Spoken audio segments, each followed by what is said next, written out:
morning. Lovely to see you all here. I'm Gugu McLaren Oshokunze. I head up Economic Inclusion at the NBI. It is wonderful to be hosting this session with you all today. I got in this morning, and I have to tell you, I'm like, wow. So for people who have been here for a number of days, this has been already in a few hours an amazing experience. And I think the conversations that I've picked up on online and in our WhatsApp groups have been really thrilling. And I hope that today's conversation will add to that. As we know, within the just economic, sorry, that's an inside joke we have in the team, just energy transition. A key element of this is skills. And we know that this is a key element because on the one hand, we need to ensure that we have a workforce and skills that can support the transition, but also the just and inclusiveness of the transition requires that we focus on this. And so today's session is really to understand what the thinking is in this space from a government perspective and to share insights on that, but also to look at key role players in supporting it. And this panel will look specifically at the private sector and how the private sector supports this. So today's session is set up with some opening remarks by Rudy Dix, really setting the context and the framing for this conversation. We'll then have a panel discussion which will go into some of the specifics around jet skilling, the challenges, the issues, what needs to happen, what the plans are, and then look at private sector's role in supporting this. So that's what we have lined up. We are waiting for two panelists who will come through. The madness of COP is that they're just running a few minutes late, but they will be joining us. So welcome. Looking forward to this engagement. And as we get towards and into the conversation and the discussion, we hope to be engaging all of you on this topic. Thank you so much to the speakers and panelists for making the time. I've already seen that some of you are probably on the 10th panel so far, so we're very grateful that you have joined us today. And I will start with introducing Rudy Dix. For those of, pardon? I mustn't read the bio. Rudy Dix heads up the PMO in the presidency. Welcome, Rudy.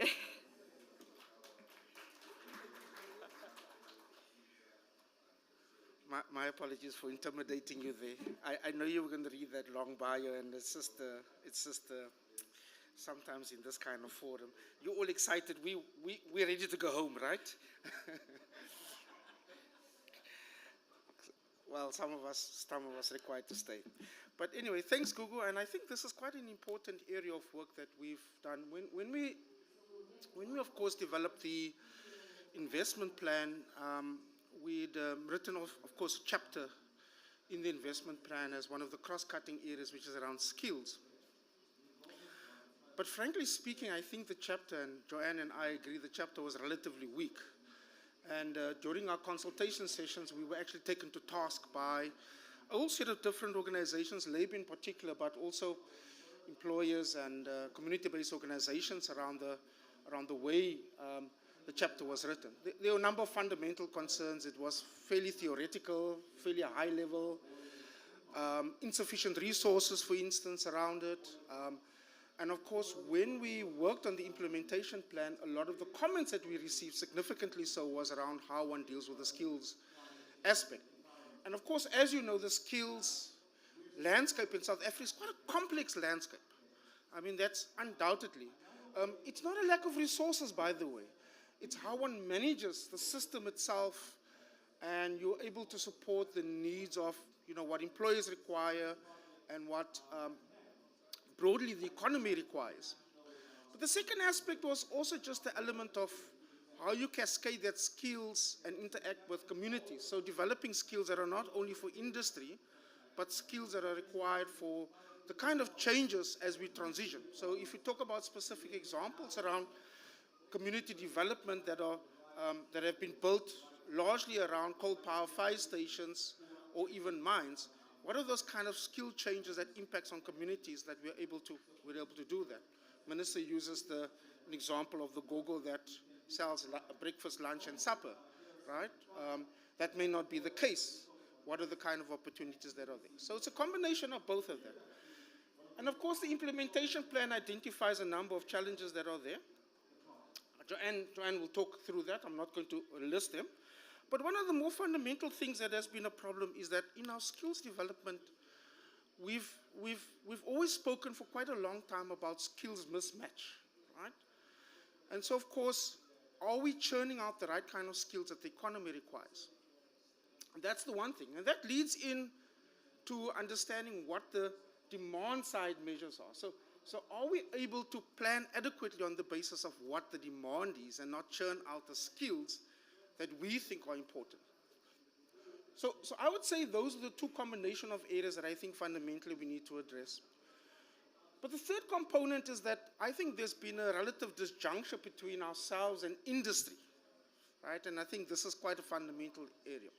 So when you had technical vocational training pre-1994, there was quite a strong link between technical vocational colleges that were there, right, and employers. And the big employers would own those, let me not choose that word, they didn't own it. But they generally provided sufficient technical capacity. They taught there, they were part of the management structure, part of the governance structure, and were able to direct skills that were required for that particular set of sector. And that's relatively the area that I think we've missed. So in the evolution of our skill sets, in setting out the Sector Education Training Authority, setting out the National Skills Fund, somewhere along that line, we've lost that. We've lost that relationship where vocational training or post-school education and training has seen a disjuncture with employers. And I think this is something that we need to think through and work through quite a bit. And for me, that's an area for quite significant area of what we need to do. The plan talks about the disjuncture also between time horizons. So we tend to look at, when we talk about skills, we tend to look at what we require right now. And we fail to look at what we need to plan for the long term. And so, of course, the green economy sector is something that we need to look at for what we require right now, but what is it that we need to plan for in the long term? And I think that requires a both set of intervention that looks at skills training and reskilling, but we would have to look at what one does at foundational level and the changes in curricula. So this is going to be an important part of how we look at skills development in the green economy, and I think, again, that's an area that we need to look at. So for me, I think if one looks at the plan, there are three key areas, and I like that. We looked at reskilling and upskilling of adult workers, looking at demand side and having an adequate system for matching supply and demand in the context of this, and then, of course, supporting foundational skills. So an integration of those three areas are going to be fundamentally important for us to be able to get on this road that's here. And so, of course, there are 5 lovely interventions. Joanne will speak about that, specifically putting that together and being able to lay the basis. I want to talk about, because in a sense, a lot of the conversations tend to be quite theoretical.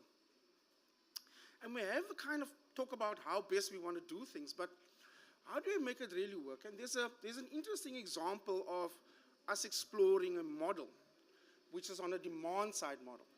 So the point is that you always set, when you plan for what you want to see in the economy and what areas you want to grow, from a government side, we talk about significant industrial development. So we want to see manufacturing growing. We want to see certain sectors of the economy growing.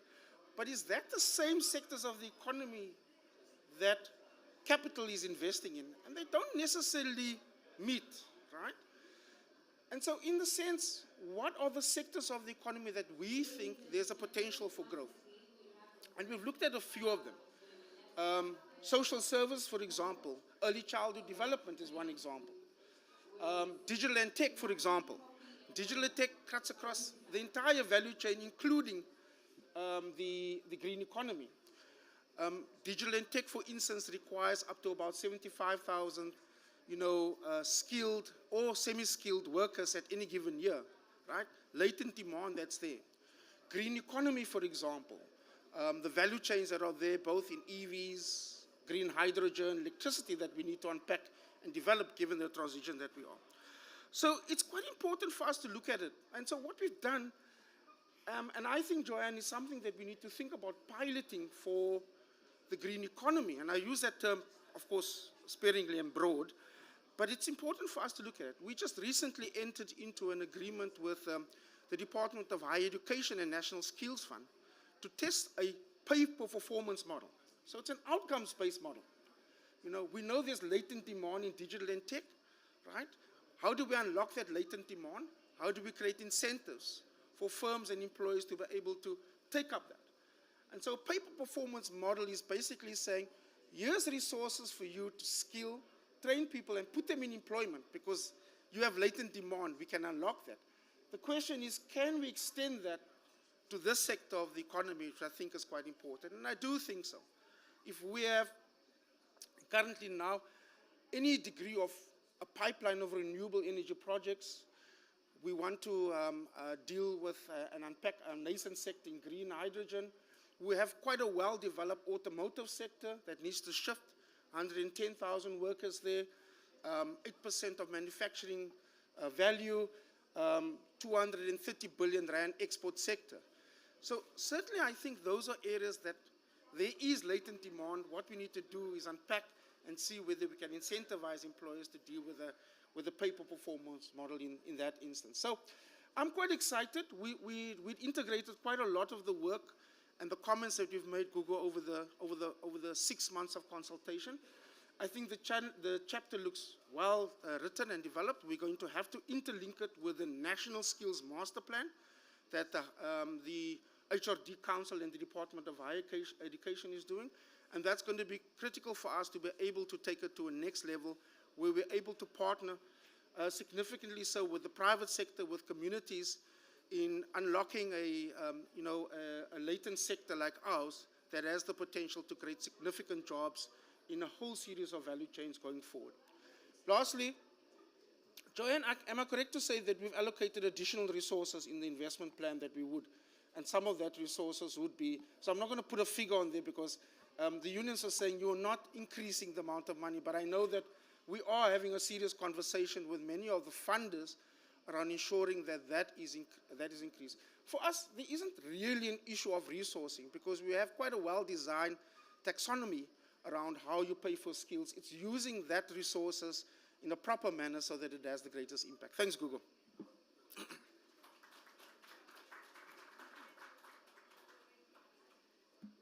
Thank you so much for those opening remarks. And I think what's really important in painting that picture is really the landscape and the challenges we have around skilling already, and then to put that in the context of JET and to understand what we need to do in that space, and lots of important reflection points. I do think the other thing to overlay, and I know that this is another area of your focus, is kind of the broader kind of socio-economic challenges that we have, youth unemployment, et cetera, and how these add additional complexity to what it is we're trying to achieve. And I think in this conversation to unpack how we balance those out. So thank you so much, Rudy. You're staying with us for a bit.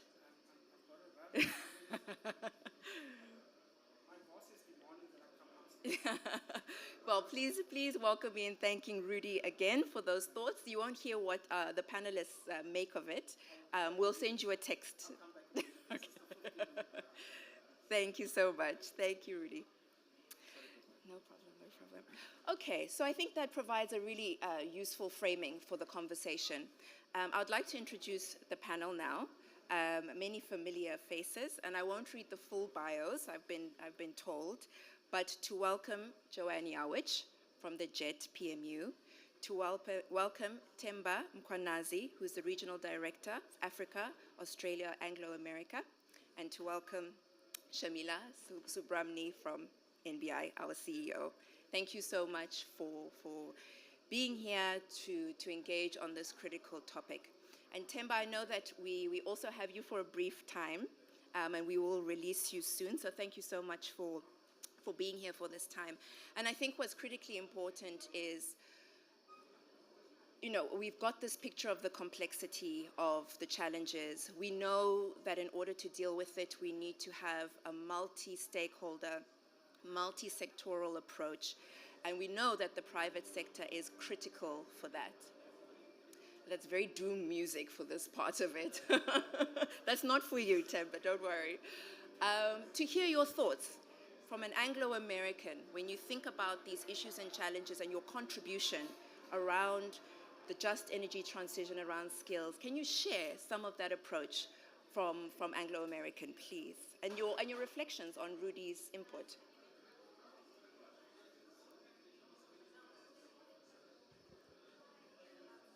Okay. Oh, awesome, awesome. Thank you so much, Gugu. And welcome, ladies and gentlemen, and to my esteemed panelists here on my right. It is a real pleasure for us to also have the opportunity to say a few words. This for us is an important element because it really talks to how we justify a just transition and the key elements of that just transition.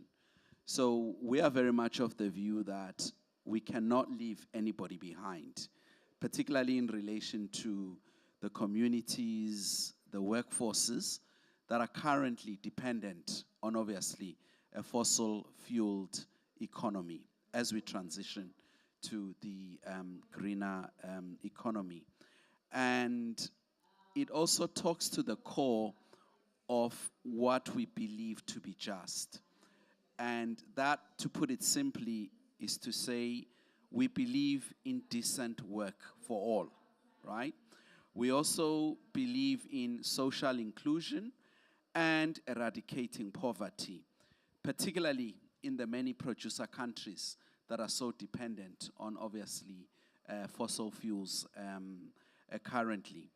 Now, one of the biggest challenges, and I think it talks to what Rudy was talking about as well, is that, many of us are defining what it is, but we're not doing enough about it, right? We're just not, the actual bias to action on the ground around, okay, well, if that's the case, what are you actually doing about it? So we believe that this is where mining can really play a big pivotal role in it, because mining is one of the very few industries that is actually embedded within communities. We disturb about 0.45% of the global landmass, but we contribute in enabling 45% of the global economy.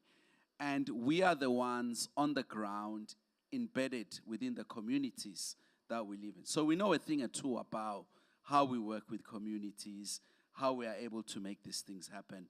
And that's really the opportunity that we have.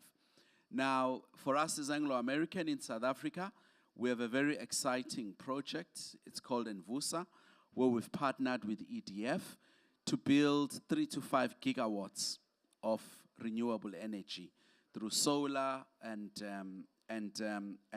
wind power.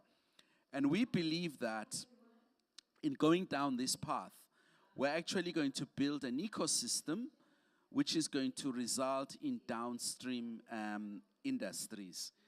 And what's important, though, is that at the core of what we're doing in relation to Envusa is that we're forming partnership models that will enable host communities and Black entrepreneurs to share in the benefits created from the development of this ecosystem.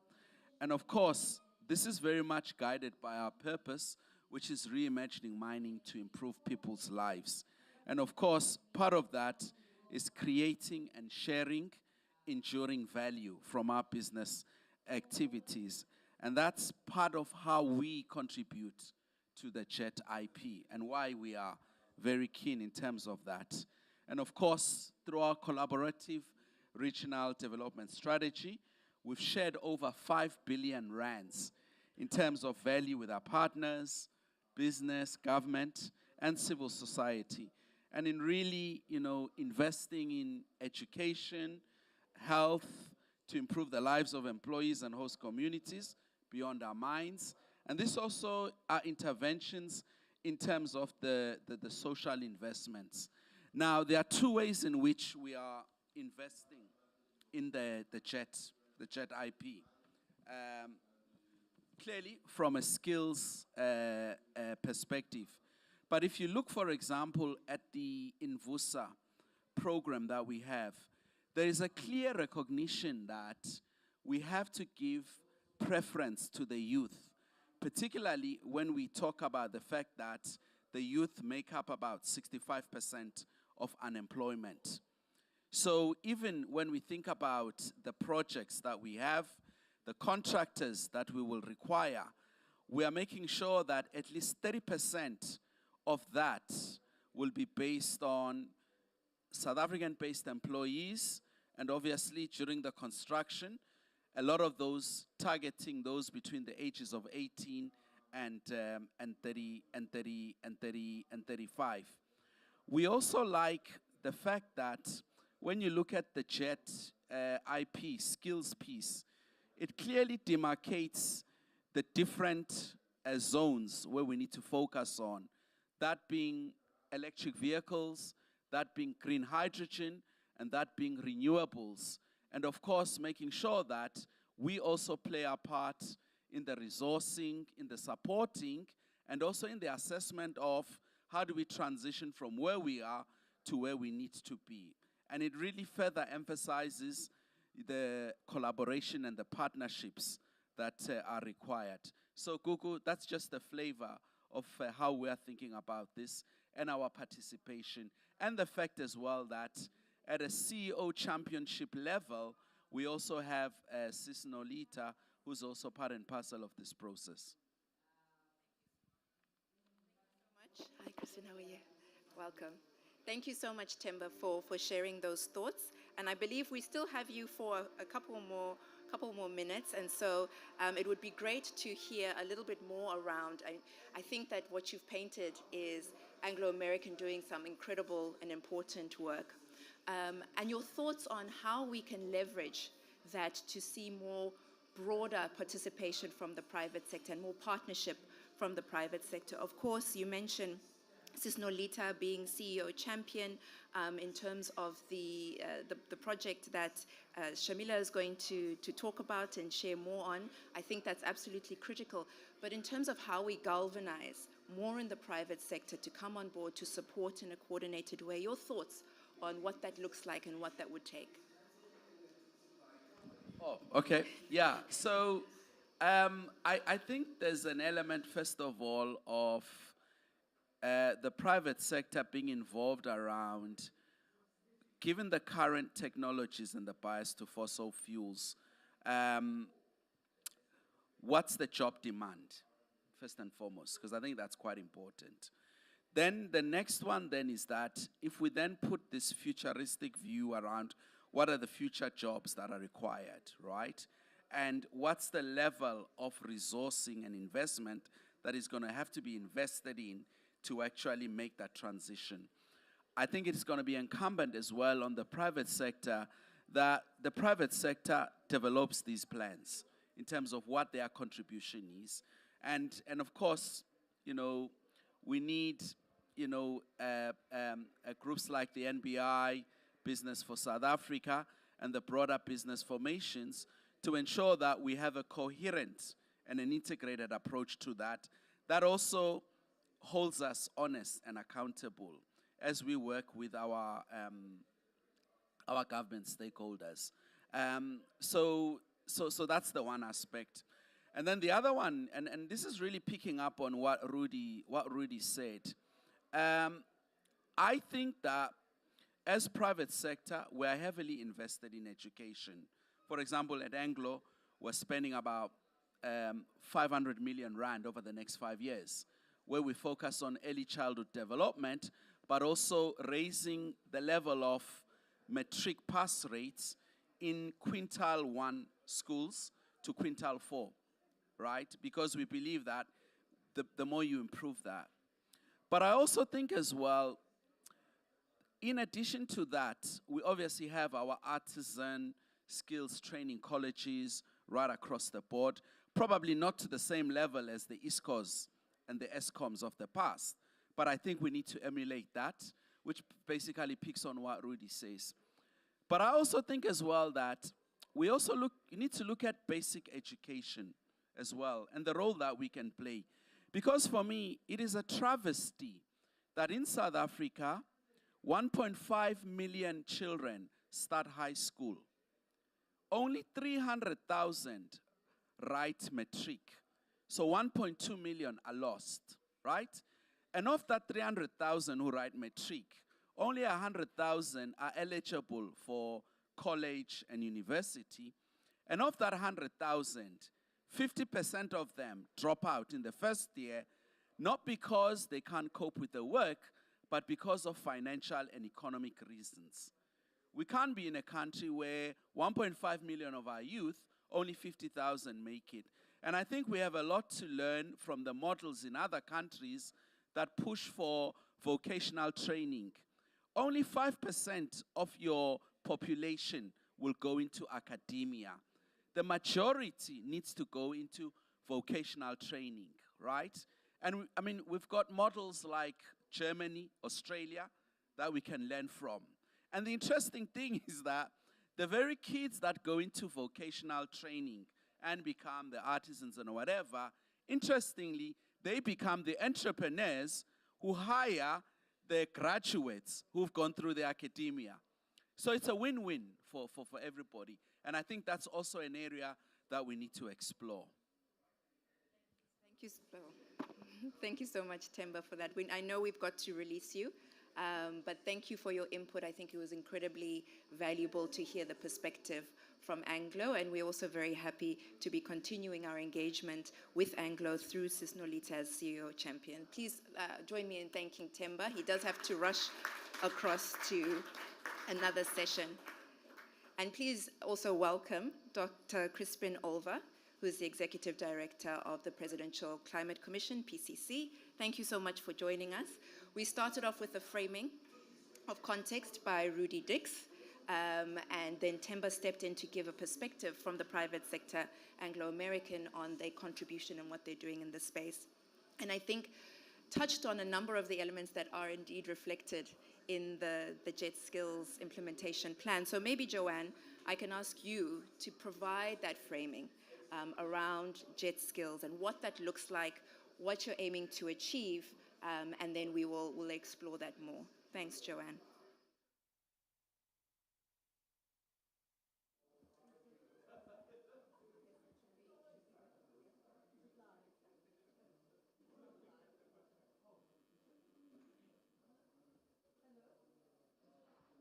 Hello?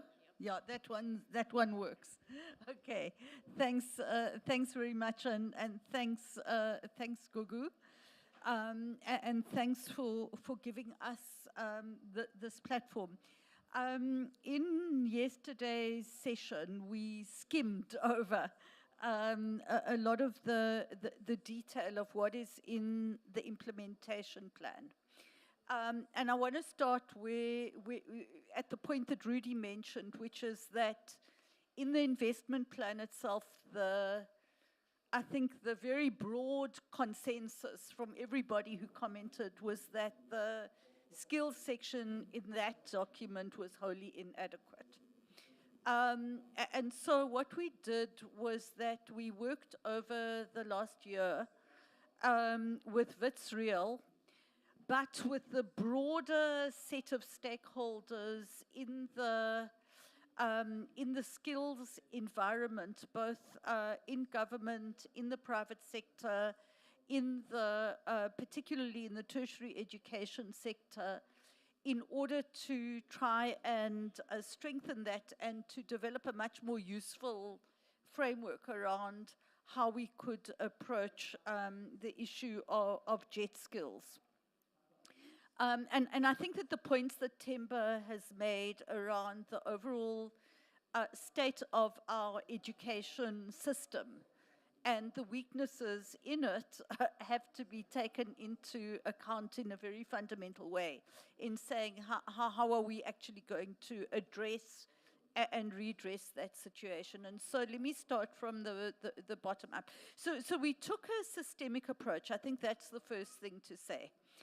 And I think that with guidance from a lot of the people working in the educational system, what was made clear to us is that unless you locate what your projects and your interventions within an understanding of how the ecosystem works and what needs to be done in the ecosystem over an extended period of time, you're actually not going to really get anywhere.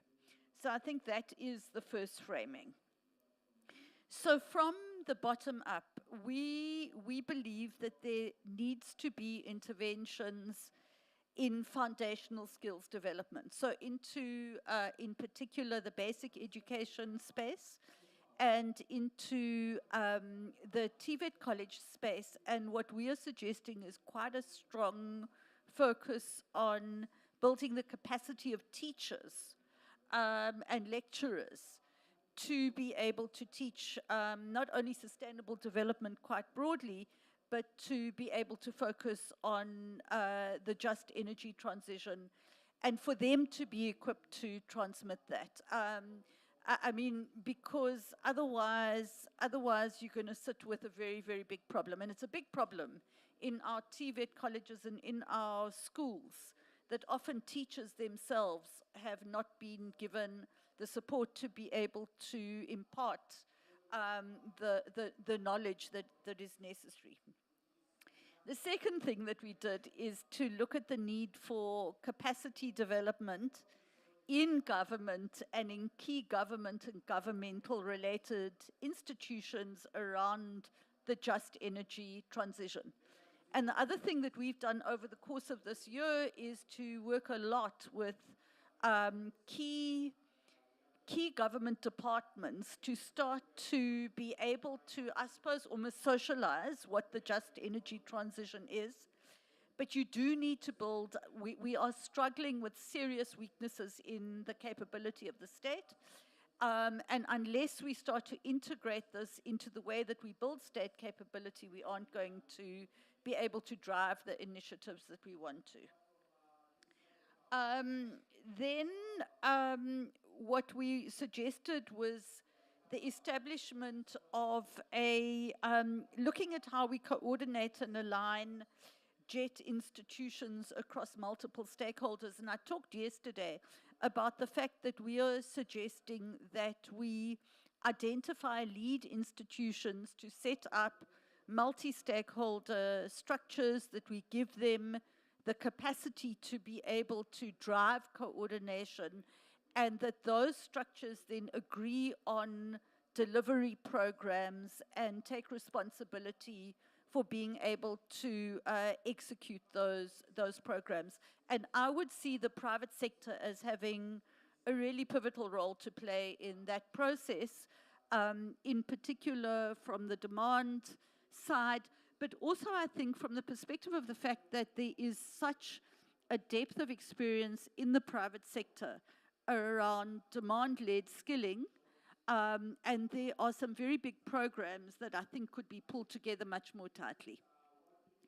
Last but not least, two areas. The first is to take forward this idea of JET skills development zones, in particular in Mpumalanga, the Eastern Cape, and the Northern Cape in relation to the three key sectors.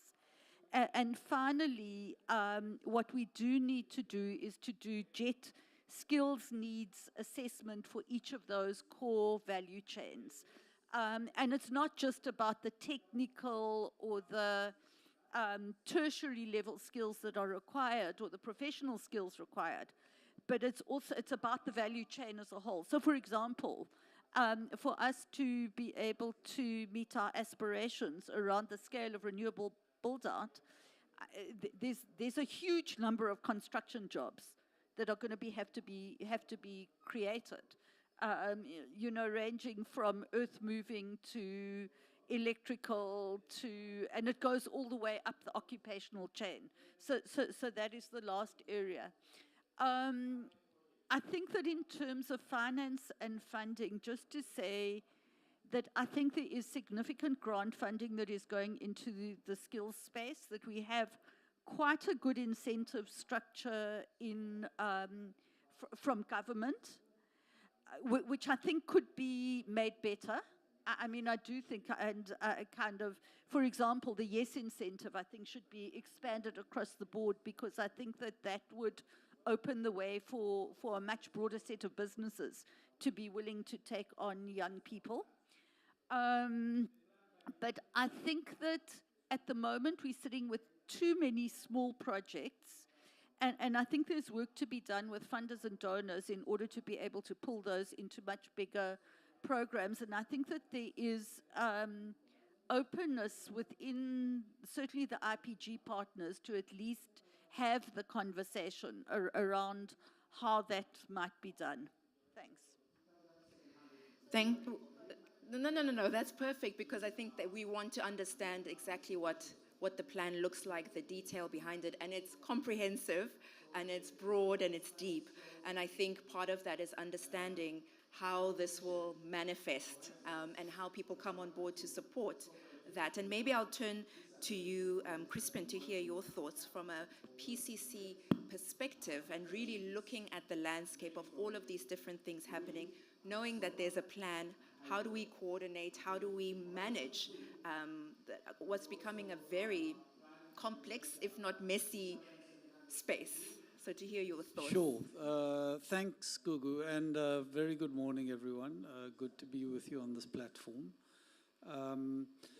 So, you know, maybe to stand back a bit, jobs are key to realizing a just transition. And as part of that job creation thrust, we have to actively equip our labor force to be able to fill those jobs. So we see, you know, from a just transition perspective, if you were to say to me, what's the one thing we've got to do? It's invest in skills. And we need to think about skills very broadly. I mean, you know, Joanne's been talking about the jet, and I think the jet's very important. But we need to have in the back of our minds the fact that this climate transition involves major economic shifts across almost every sector of the economy. And you know, you can pick your sector, and we can discuss the ways that jobs are going to shift geographically, the way they're going to change in terms of skills requirements and composition and workflow. And even just say within mining, I mean, mining's going to be a net beneficiary of the transition. Everyone talks about what we're going to lose in coal, but we're going to make it up twofold in terms of what we gain with critical minerals. But those jobs are going to be much more dispersed. They're going to be, there's going to be a more centrifugal distribution of jobs, and they're going to change very much in terms of processes. So coal is largely open cast mining. Critical minerals are going to be deep level mining. And mining operations themselves are changing as mining companies push towards net zero. So, you know, you've got to have a broad understanding of all of the shifts that are happening: agriculture, forestry, infrastructure services, transport, energy, automobiles, auto manufacturing. I want to make 4 broad points about that shift. I mean, first of all, we all complain about funding, and there's been a huge amount of focus on how to raise 8.5 billion for this transition. I want to be, to me, the problem with skills is not a funding problem. On the whole, I mean, I think we can always do with more money, and certainly the grant money that is available can play a very important catalytic role. But on the whole, through the skills levy, we've got an adequately funded skills development system. The thing that is broken is the institutional framework. We have got a highly inefficient skills delivery system. Basic education is broken. Higher education is going through a major crisis at the moment. And, you know, I don't need to tell you about how inefficient the CETAs and TVET colleges and associated institutions are. We've also got a planning system that doesn't work. So, you know, we talk a lot about skills anticipation, and I know there are these surveys of employers that go out, and that's compiled into, you know, demand forecasts. Most employers don't know where they're going to be in 10 years' time. So the information that's coming into the skills anticipation framework from employers themselves is imperfect and inadequate. And, you know, I do want to acknowledge, you know, DHET set up this market intelligence unit. I think it's really fantastic. The JET IP is talking about investing in these JET skills assessments. I think that's going to be a very important initiative. But we need to do a lot more on that front. I do like the focus. I mean, I think the critical thing is to get stuff moving. And I like the focus on JET skills development zones. I think what has been done at Komati with Saratech and starting to build the skills ecosystem there, linked to the, you know, the agrivoltaics and the mini grids and the, you know, the industrial production activities that they're starting up at Komati. I think these are great, very important initiatives. We need to crowd around those initiatives and make them work. And we need a couple more best practice benchmarks that we can refer to when we then start to tackle the more difficult thing of broader institutional reform as we go forward. Thanks. Thank you so much for those insights, and I think many interesting points that I know Shamila can pick up on in terms of sharing insights from the NBI and this, you know, the space we've been operating in from a skills perspective, but also in the work we've done with the pathways.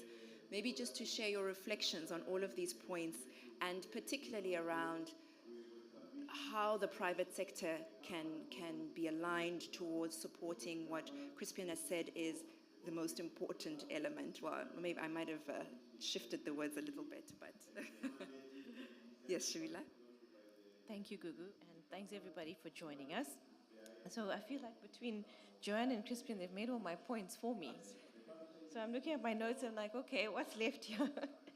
But I think the point around we can't stress enough about the need for the private sector to be involved. So from that perspective, I think that, you know, I'm going to take a step back and look at the work that the NBI has done, and thank you, our BCG colleagues are here as well today, which started a few years ago, which was really to first start thinking, what does net zero by 2050 look like for our country? Can it be done? And what is going to be the shape potentially of the decarbonization pathways for all the key sectors in the economy? And that really has created a strong base for understanding what that could look like. Because you have to have a vision, right? Otherwise, we don't know what direction we're going in. And so that can contribute to part of that vision. What it's also done is being able to give us a focus on what some of those pathways for the key sectors would look like, hence likely what the skills demand is going to be as we see what that trajectory needs to look like. And also as a consequence, what then, what are those almost like sunrise pathways and the sunset pathways that we're going to have as an economy as a whole, provided, of course, we have the enabling regulatory environment and the frameworks to be able to say, this is the vision and this is kind of what we're going to put in place to do with it. So on that side, I think there's a close, obviously, correlation with the economic planning, industrial policy, and what we're looking at from that perspective, and then as a consequence, what those skills are that are going to be needed.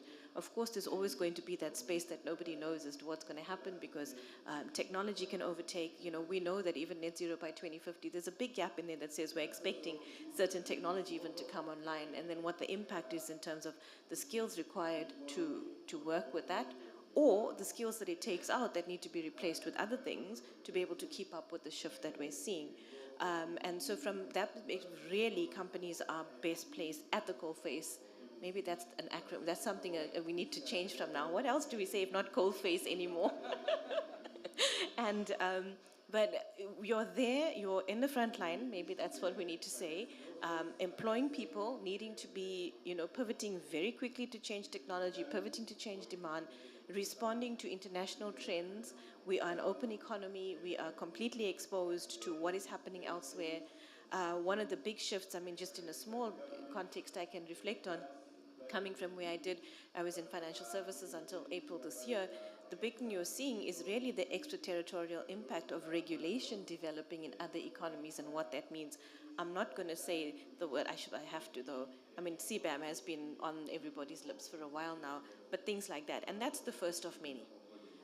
So the opportunity, though, that it poses is for us to be able to say, if we want to say competitive, how do we shift quickly? And Crispin made the point already about, you're worried about jobs lost on one side, but what about the others that can be gained in that shift? Now, implicit in that is saying, okay, if we're going to get that dividend from being able to mine those critical minerals, ideally we want to be able to take up some of that in our own industries and use that. And what does that mean?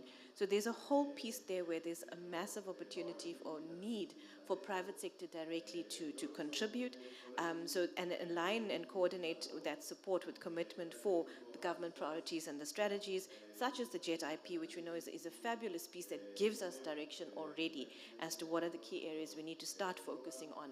But I think to stress that is for 5 years, but it's going to set a solid foundation. And for many companies, the plan horizon and the strategic trends analysis horizon is not 5 years. Sort of, where am I going to be in 10 years? What does that mean for me? And therefore, what I need to invest in now. So that input will be useful. Government, of course, brings the ability to set policy, unify disparate stakeholders, and bring implementation capacity and funding. So again, we're not talking about that explicitly now, but the private sector contribution will also help in defining how we can deploy that funding that is coming in the most catalytic way, to be able to make that useful across the board. Then just a quick reflection on the work the NBI has done apart from the pathways is that it really aligns with areas we've already established. Google, one of those which you lead in our economic inclusion work, directly involved for a number of years now in very successful projects on demand-led skilling, exactly working with that TVET college system, which we now has been explained. Temba's mentioned it, Joanne's mentioned it. And so that already brings a level of expertise and knowledge on the ground. I note our NBI colleagues are in the back, they're very quiet, Dr. Giver and Abigail, who've been a critical part of actually re-looking at that entire ecosystem and what that means. So I think we've got really good experience there alongside the work that we do with capacity building for the state. So Joanne, we stand ready to help where we can on that and bring private sector skills in to possibly support that. Those are the things I think are areas where naturally there's a fit already for an NBI to play a role potentially in coordinating and supporting these fantastic efforts. And I think a note to say we really applaud the leadership. Thank you, Dr. Olver. Thank you, Joanne. What you've done is set a foundation and a context I think that's going to make it a lot easier for us to find direction and a way in which the private sector can participate, but also in the forward thinking and saying we need to go there. I think that's a signaling we really need. And that's been helpful. So I'm going to leave it at that for now, and then we can focus later on what you need. Thank you, Gugu. Thank you very much, Shamila. I just have a few follow-up questions for the panel, but you are very welcome to ask questions at this point. If you put up your hand, I will get the mic to you, so feel free to do that at any point, and I'll catch you. But I suppose what I wanted to go back to is a couple of things have been raised. I think what's very clear is there's a couple of tension points that we've highlighted, and I'm curious to hear from the panel how best we navigate those, considering the people in this room are all committed to supporting the work, to driving the work. How do we balance this tension between, and I think Rudy spoke about it and Crispin spoke about it, there's the now, there's the urgent need, we need jobs now, and we also need to be thinking about the future and how do we balance that and what does that look like practically. I wonder, Joanne, in the thinking through the JET Skills implementation plan, the thoughts around you know, we want action, we want implementation, we want things to happen, but we want it in a considered, thoughtful way, and we want to ensure that we aren't making mistakes we've made previously when it has come to skills and this mismatch. So maybe your thoughts on how the plan will guide an approach that gets us to that point.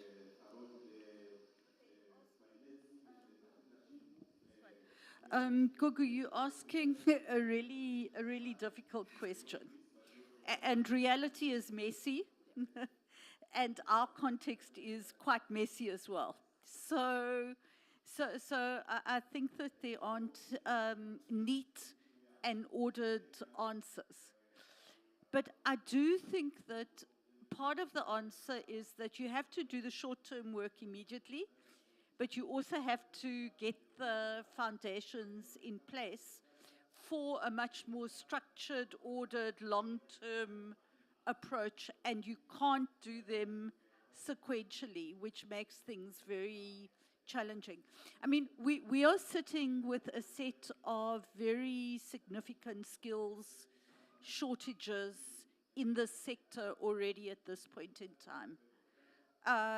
Ranging from shortages of skilled artisans in construction to, as you know, people who need to be trained to operate in the installation, repair, and maintenance space, to the high-level tertiary skills in digital and tech and engineering. So for me, kind of, we need to take the skills deficits and skills shortages that we're sitting with at the moment as the opportunity in addressing those to be able to get going. And then I think there is much more long-term work to be done with both the public and the private training institutions in order to be able to start to build that long-term pipeline of skills as the demand starts to grow. I mean, I do think that the question of how aggressively do you train and what is your kind of forecasting, or how accurate is one's forecasting around how that pipeline of jobs is going to develop is a critical and very difficult question, because the big problem we always have is that we have had is this issue of a supply-led skills approaches without the demand at the other end, and the kind of consequences of that for youth have been devastating. Part of that is also, I must say, that you know, is the ability of the public sector institutions, and particularly the TVET colleges, to have the capacity to, in fact, do skills planning and skills forecasting, and to be able to get their curricula geared up to be able to produce the skills that industry would want. And that's a huge opportunity space for public-private collaboration. And then for the lecturers in the TVET colleges to also be able to train in the way that is necessary. So I think that if we start to sort of bucket all of those different areas and start to work on them in parallel, and then I think lastly, you know, the lessons of the work that Harambee has done, that the NBI has done, I think give some very important lessons around, firstly, where do the jobs and the training opportunities actually sit, and who are the young people who are wanting to come into the labor force. And I think the value of that work, I do think that in going forward, we often tend to leave what has been done already, start anew all the time. So I think the foundation of the last decade is a really important point to be able to sit down and very carefully say, how far have we come? What has worked? What has not worked? How do we take this forward in this context? Thanks. Thank you. Would you like to comment? Yeah, I mean, just to take, I think this juxtaposition of short and long term is very important in the transition. And I want to just draw a lesson from the Kamati power station and the decommissioning that we went through there, because it paints the challenge very graphically. So what happened was a decision was taken to decommission back in 2017. Then the plant was shut down in stages. Then the consultations were started with Labour, and only now are the economic diversification and alternative livelihoods projects starting to gear up. And there's been this huge slump in the local economy. A lot of the Eskom assets there's been a fire sale of them. And the prospects for an integrated approach to community development have been lost and in many instances permanently damaged. We got it completely wrong. We should have started with consultation, then kicked off the economic diversification and been able to show the alternative economic activities and repowering and livelihoods emerging, and then done the decommissioning. And so, you know, in this jobs game, I think that's a fundamental lesson. And if we don't learn it, we are going to collapse this transition. You know, I think there's a major opportunity in front of us. I mean, we know that a massive level of investment is needed in upgrading the electricity grid. We talk about 14,000 kilometers of transmission lines that have got to go in over the next decade. We're working, and I mean, Joanne's JET implementation plan has got proposals around how to structure that, how to bring the private sector in to unlock that investment at scale.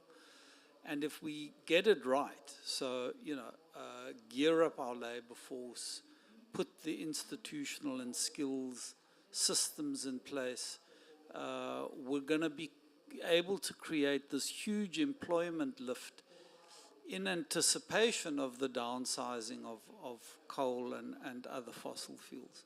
So, you know, my view is we should embrace this opportunity wholeheartedly. It's in front of us. Everyone's agreed that it's a national priority, and we can really make it drive employment in the energy sector. Thank you for those thoughts. Jamila, anything you would like to add? Okay. Any questions, any comments from the audience? Anything that's top of mind? Yes, Karen. Sorry, if you just wait for because we do have online people so they can hear you. Hi, Karen Bosman, Western Cape Trade Investment Promotion Agency. Looking at it from obviously the other end of the skills mismatch, and given we need a number of high-tech skills and technology transfer in order to really make the most of this, and the evidence that you do need to bring in skilled foreigners when you don't have the skills here, it's just seems like the visa system isn't helping the situation. So I just wanted to know if anything is being done also from that side in order to try and speed up getting in as much of the skills that we need sort of at the top level in order to, yeah, make the most of it from all sides. Cool, thank you. Any other questions? We can take a couple and then the panel will answer. None? Okay. Who should, you've got your mic ready, Joanne. I'm going to, just on the visa issue, it's a pity that Rudy isn't here, because Operation Vulindlela has been doing a huge amount of work to try and ease up and speed up the rate and the pace at which the visa issues are addressed. So I'm not familiar with the detail, but there is a program within the presidency that is working on it, and let's hope that the progress that they've already made can really kind of accelerate, yeah. Great, thank you. Okay, yes, Abigail, come through. Abigail Kuluse from NBI. Thank you, Gugu. I just have a comment. Mine is a comment and not a question, particularly with regards to the challenge of looking at the skills that we need now and the skills that we need for the future. And I think something that I came across recently, I found it very useful in helping me to frame how we actually plan and execute this towards this challenge. And it's really in linking to the comment Crispin made about the jobs that are coming are also going to be very sparse and diverse. So it's important that young people are actually skilled in various skills or skills that are more generic, that allow them to pivot into different spaces or different sectors, as opposed to highly specialized areas. So I think that's very, very useful, because in the context of doing that, you're able to help them with basic skills that they need now for the current jobs, but taking into account elements of the future jobs. And we don't really know fully what those future jobs look like right now, so we can't exactly wait for those future jobs. But setting a good foundation that enables them to pivot into these different spaces, I think, will become very critical. Thank you, Gugu. Thank you for that input. Thank you, Abigail. Any responses to the comment? Okay, any other questions? Cool. So I think, we've gone quite a journey. We heard kind of, the picture of complexity of the challenges that we've had. We had examples of what's underway, for example, what Anglo is doing in this space. We know that the JET IP Skills Implementation Plan gives us this framework that can assist in coordinating and aligning efforts that support that. But it's going to be messy and it's going to be complex. I suppose my last point or my last request of the panel would be to reflect on, when we come back to COP, let me not be too ambitious, COP 30, COP 35? And we come back and we take stock. Already you just missed, you a very directed question for you. Before I ask my question, there was has Joanne briefed you?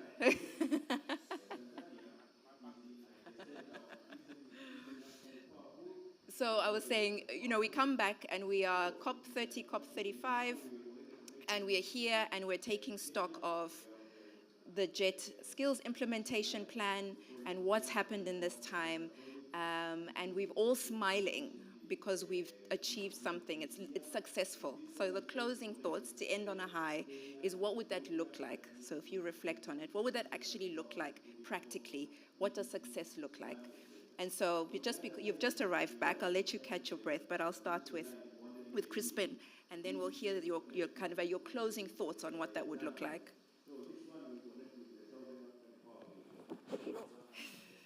I'm struggling. I mean, I thought you were going to ask us where do we want to be when we come back to COP next year. I'm really struggling to think about it. We can have a shorter time horizon. In 5 years' time.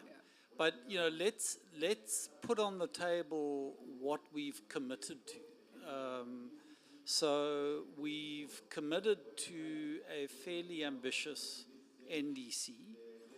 So I would want us to see South Africa on an emissions trajectory that takes us on a managed path to net zero in a way that allows us to proactively grow out new sectors of the economy as other sectors shut down. So that's key, because if we can't transition our labor force, we are going to cause widespread poverty and inequality. It'll be the end of the JET IP's planning horizon. So, their investment plan is to 2027. If you give them a few years slippage, let's say 2030, what they would have done is massively upgrade the grid, brought 50 to 60 gigawatts of renewable energy onto the grid. Load shedding will have been ended. We will have a huge uptick in battery technologies. The green hydrogen economy, which at the moment is still an idea in everyone's mind, will be a reality. We'll be producing green hydrogen at scale and exporting it. And we will have equipped our labour force to be playing in all of those sectors. Okay, that's quite a performance scorecard. Thanks for that. Joanne, maybe to hear from you. I'm not going to repeat. That's a fabulous vision. I would just add two things. I think the one thing is that we would have put a system in place to ensure that the current labor force, that we are able to recognize existing skills and competencies and support people with whatever training and capacities, new capacities that are needed for them to be able to operate within the context of a new jet economy, I think is the one important thing. And then I would hope that we've been able to make some significant headway in relation to the challenges that Themba, I think, very eloquently explained around our basic education system, and particularly in relation to STEM subjects, so that we are, young people have a much better opportunity for success going forward. Thanks. Thank you, Joanne. Rudy? So on the visa, I've been told I've got the visa thing to answer, right? Before I deal with where I think we need to be in the next few years. I mean, what's quite interesting, we've been working quite a lot with the Department of Home Affairs, and fundamentally, I think, as you've seen, we started to overhaul the visa system. 2 weeks ago, I think 2 weeks Monday, the visa intercompany trusted visa employer scheme, sorry, I couldn't get to the name. The trusted employer scheme was launched, and we of course have to assess how many employers or firms have applied for that, but that's an important step in the right direction, because intercompany visas are big problems, particularly for OEMs who are going to invest and how they manage their skilled personnel. The second point is that we've introduced a point-based system, so more bit of science around it, right? Because as you know, I think a lot of the back-end stuff is human-related, so you have to have a point-based system, and a point-based system is quite universal. Do you have the right skills? Do you have the right qualifications? You know, are you specifically going to stay here? And that's quite critical. Then there's another discussion which we've not gotten yet, but it's a visa recognition system. You know, so universally, if there are visa recognitions that have been provided by other countries that have quite onerous system, why do we have to also develop a same onerous system? And I think this is quite important. So these are the first steps. I believe that the Department of Home Affairs have published those regulations. So those regulations are quite important in the development and the change in attracting the right kind of skills into the system, and I think it's important for us to be able to ensure that does happen. So where do we want to go to? For me, I think we need to go back to basics. I just think we need to develop a much more stronger partnership with communities and employers in delivery of this. We need to work with them, develop a relative, important forms of incentives, test models. Again, sometimes we're too risk averse. We do what we know is possible, and then we don't do other things that are going to be quite critical for us. And I use the model of a pay-per-performance approach for how we want to look at some of the skills. But if we're able to look at the green economy and say, what are the subsectors in this particular area that we require and can partnership with employers, with communities, with Putumalas here, with workers, I think that for us is going to be a good stepping stone where employers play a much more active role in post-school education, much more active role in identifying the skill sets that they require, much more active role in the governance and management and the technical support for post-school education, TVETs in particular, so young people are able to finish their qualification, get placed into practical experience, and get deployed in the economy. For me, if we can see that, then I think we're on a good footing. Thank you, Rudy. Shamila. I think, okay. First, I think, Crispin, we'd like your vision to be put into a tapestry to come to COP next year. And that would be something that we'll have a visual on for a while to come. And any of you missed the story on this tapestry, please join us tomorrow when we opened the pavilion, because the makers of that will speak about. And the reason I'm saying that is because it sketches the picture at a grassroots level of what a community that has really been seeing the impacts of the growth trajectory we've seen up to now, and what that feels, and what they would like to see as a future for themselves. And so I think this is the just element of the transition in action on this. And this, the power of the visual was so impactful when the lady explained it, and she will do it again tomorrow, so please don't miss that if you're able to attend the opening of the pavilion.